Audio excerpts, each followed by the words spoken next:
Välkommen till Sårbarhetsdepartementet. Vi utforskar känslor, behov och relationer för att förstå mänskliga beteenden. Och det här är Kalle kalibrerar. Och det första avsnittet som kommer att handla om koskräck, nämligen min egen sådan. Ja, vilken verklighet är det som stämmer? Jag tänkte ta med er på en löptur i torpet som jag gjorde för några veckor sedan. Häng med! Här ser ni hur upplägget ser ut. Längst upp har ni de kognitiva signalerna, alltså vad jag tänkte. Och längst ner de kroppsliga signalerna, vad jag la märke till i min levda kropp. Och jag hade sett fram emot den här löpturen. Det skulle bli härligt. Jag hade sett en av bönderna åka förbi med en kreatursvagn. Så jag tänkte att nu finns det nog inga kor i hagen. Men man kan aldrig veta. Och jag upplevde en diffus oro i magen. Och det tog inte lång stund för jag närmade mig första hagen. Och där framme skulle de kunna dyka upp. Det var en tydlig muskelspänning som kom här. Jag kom fram till första grinden där de brukar släppa ut och in korna. Och den är öppen så att det borde vara lugnt. Men ja, magoron och muskelspänningen försvann inte. Och så kom jag fram till grinden där jag själv gick in. Och här har jag ju träffat på korna tidigare. Men inte ensam, då har jag sprungit med min fru. Så här har vi en tydlig förändring i andning. Ökad muskelspänning, oron är påtaglig. Och jag kommer in på öppen yta, här finns det inget skydd. Det är fortsatt påslag och raden är verkligen på. Kommer fram närmare med en kulle och en gång när jag sprang ensam så stötte jag oväntat på kor där uppe. Så där har jag med mig här. Fortsatt hög beredskap, magoron är kvar. Kommer upp på kullen, blickar ut över sjön och där tvingades jag fly för några år sedan genom att simma. När jag faktiskt blev jagad av kor. Så beredskapen är kvar. Jag anar grinden vid foten av kullen, tryggheten, ökad andning. Kommer fram till grinden, där finns tryggheten på andra sidan. Kommer igenom, andas ut, kan slappna av. Springer upp för en backe och bortom den väntar nästa hage. Och även om det inte var några kor i förra hagen så kan det ju finnas där borta. Får en svag oro i magen, tilltagande muskelspänning, en förändrad andning. Kommer fram till ett vägskäl. Här är ett val. Ska jag ta vänster in i hagen eller undvika hagen och ta till höger? Men jag väljer vänster. Stegrande påslag efter valet jag gjort. Kommer fram till färgsten. Det är dags att kliva in. Jag gör det.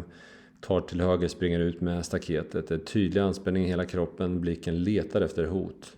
Och plötsligt så ser den. Varning för ko. Kroppen gör sig beredd att fly. Blicken letar efter flyktväg. Långt där borta ser jag kon. Nästan omöjligt att se bakom trädets grenar. Jag väljer ändå att fortsätta. Pulsen stiger.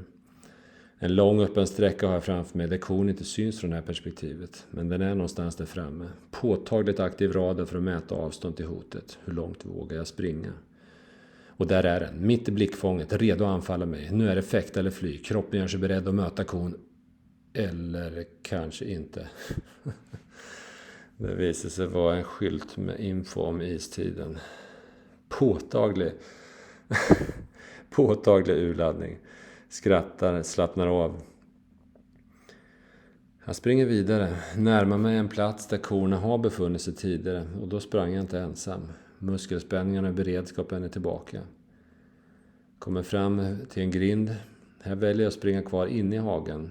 Trots att jag närmar mig platsen där jag faktiskt blev jagad av kor för några år sedan. Ett påslag efter valet jag gör. Och på långt håll ser jag dem. En flock med ljusbruna kor. Precis sådana jag blev jagad av. De är redo att anfalla mig. Kraftigt ökat påslag. Eller kanske inte. Det visar sig vara ett litet träd med orange löv. Urladdning. Skrattar ännu en gång. Viss spänning är ändå kvar. Springer vidare närmare med platsen där jag faktiskt blev jagad av kor. Pulsen stiger, blicken söker av området. Jag kommer till platsen där det hände. Här upptäckte jag flocken med kor upp vid krönet och sen hörde jag dundrandet av hovar. Påtaglig anspänning nu i kroppen. Där borta vid träden skymtade den gamla flyktvägen. Där fick jag kasta mig i sjön och simma bort med mobilen i ena handen ovanför vattenytan. Blicken svep över omgivningen och koll på flyktvägar. Kommer till en färist, trygghet på andra sidan. Slappnar av. Springer vidare, närmar mig en ny hage, anspänningen stiger. Dags att kliva in, anspänningen stiger ännu mer. Nu är det lång bit kvar innan nästa grind, tydligt påslag. Kan inte se andra sidan krönet och får en oro i kroppen. Nu är jag nära, inga kor syns till vänster om grinden och det var där de låg en annan gång. Iver i kroppen och kommer till passagen ut i friheten. Ute i friheten igen. Påtaglig avslappning. Joggar vidare på väg tillbaka mot torpet, lätt i kroppen. Passerar grinden när jag sprang in i första hagen. Känner en tydlig anspänning, lite huvudvärk. Testar om elen är påslaget. Lite kaxigt. Lätt i kroppen. Ja, och väl tillbaka så funderar jag på det här. Att vilket av de här uttrycken är det mest passande för rädslan jag bar på inför löpturen? Ja, hur kan rädsla, skräck se ut? Ja, så här. Ja, hur kan en ko se ut? Så här. Alltså, nu funderar du säkert. Har Kalle blivit tokig eller?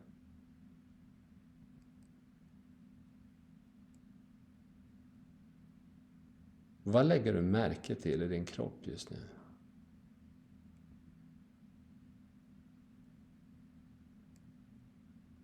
Känslor är inte något vi har.